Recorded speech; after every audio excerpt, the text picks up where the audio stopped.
Hi everyone, I'm Mike and this is the Sunday Art Show. This week I'm going to paint a young stag with antlers in his prime, out in the sunshine in the Devon countryside. So a bit of a landscape going on around the animal painting. And this week I'm going to do ever such a slightly different technique compared to normal. You'll see the difference in just a little bit, but I'm starting out with my usual materials. So I'm starting out with some A2 sized mixed media paper, and I've got a watercolor marker pen, and I'm using the brush nib of that pen. And what I'm doing here is just outlining the animal quite loosely. And a stag has got quite a lot of complicated shapes going on. The antlers, the general lines of the body are reasonably complex, but what I'm doing here is just trying to keep the shapes nice and simple. And so I've been inspired by this stag here, which was one of a group I found in the grounds of Powderham Castle, which is quite near Exeter, where I live. So this is so awesome because we've got so many of the stag here underneath the shade of this tree. Look at this guy knocking his antlers on the lower branches. And this is by far the closest I've been able to get, so hopefully be able to do a fairly decent painting in just a minute. So as you can hear, I was actually pretty pleased to have found the deer so close to the fence, because it's actually about the third trip I'd taken to Powderham Castle to try and do some nice reference sketching. So I'll show you some of the outdoor studies I did while I was there. But here's the difference. So having put the line drawing down with the watercolour marker, I sprayed the drawing with water, and now I'm dragging a big brush which has some ultramarine blue acrylic paint on it and a little bit of titanium white, a little bit of burnt umber, and I'm dragging that through the drawing.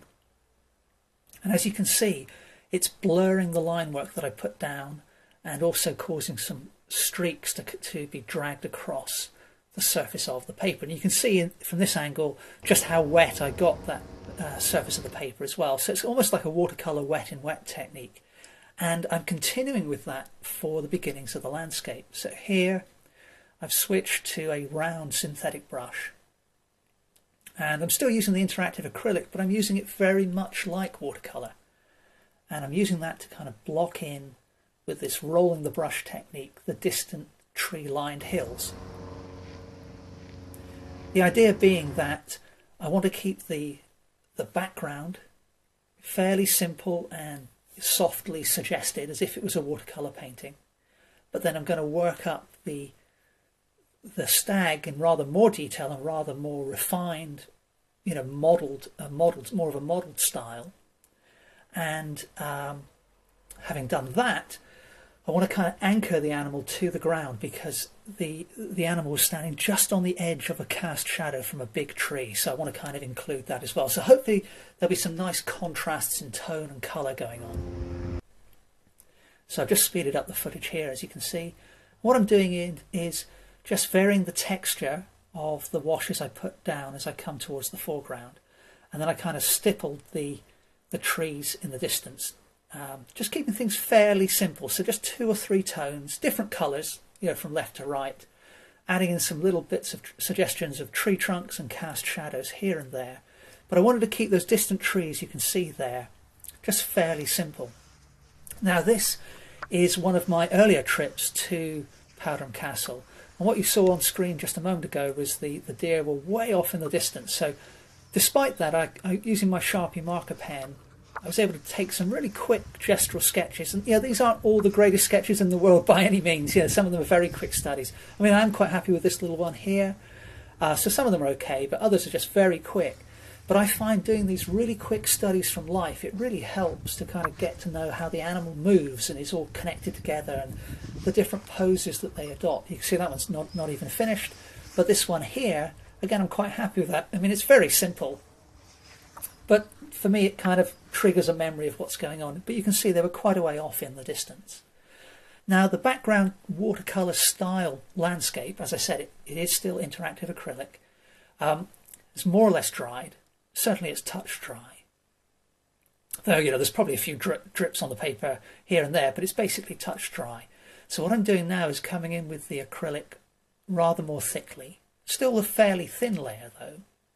And what I've done here is taken some alizarin crimson, some ultramarine blue, just a little touch of that, and some cadmium yellow deep with a little bit of titanium white to mix up that lovely reddish orange, but a dark version of it that the deer have on their hide.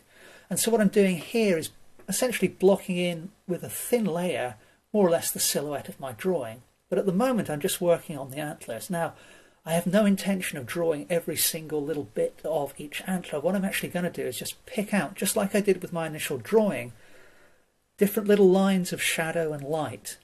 So they'll basically be connected from beginning to end, but even in the finished painting there will be little gaps. I like that style of painting for antlers. I think it conveys a little bit of a sense of movement and a sense that the light is catching the antlers, you know, so you can't quite see fully what's going on. And you can see here the stag are just standing right on the edge of that cast shadow, so that's something I plan on including as my, my main composition. So still just moving around the animal, adding these thin washes of colour. You can see I've got some purples in there as well as the orangey brown. And now I'm putting down a greyish blue shadow. So that's mixed up from a little bit of burnt umber, ultramarine blue, and the titanium white. And having done that, I'm coming in with a brighter version of the orange. So having worked kind of light to dark for the background, a traditional watercolour style technique, I'm now going dark to light, and I'm just speeding the footage up again. Here you can see I'm gradually adding brighter and brighter highlights along with some patterning on the back of the animal.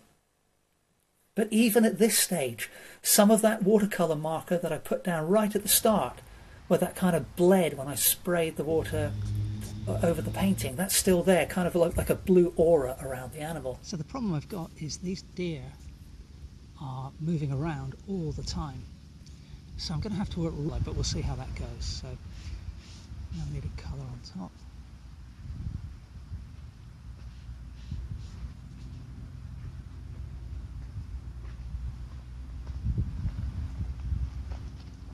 Into the right, the nearest antlers in shadow. So this is another trip I took to the grounds of Powderham Castle. You can see these are the little watercolour sketches I took on that day. So previous visit I did quick line drawings, another quick line drawing there, and then a couple, this one's a bit messy, but it's still important, an important part of my process. Now this Sharpie sketch was done back at home to plan the composition for the painting I'm working on, the main painting I'm doing in this video, and I decided to place the animal off centre on the paper. So having done more modelling on the animal and now coming in with some bolder washes for that big region of cast shadow that I've mentioned a couple of times now.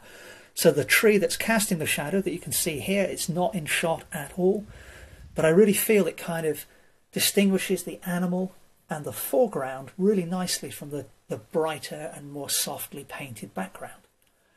So having blocked in wet, some darker green tones, I'm now using the same big flat brush. You can see I've added some grassy textures there. And now I've gone back to my stag. It's again touch dry, and I'm just putting a wash of ultramarine blue over the entire region of the animal which is in shadow. So all those lovely colours I put down, the purples and the blues and the greys, they'll show through when that overlayer of ultramarine has dried back, but they'll be subdued and a little bit more coherent than I had before. And that's a technique I used the other week if you saw the how to paint a hen video. Now the arrangement of the legs of this particular animal, I managed to catch him in the photo. The front legs were crossed and the rear legs were almost crossed as well, so it's kind of an unusual stance, and that also appealed to me. Now I'm coming back to the antlers with a small round brush.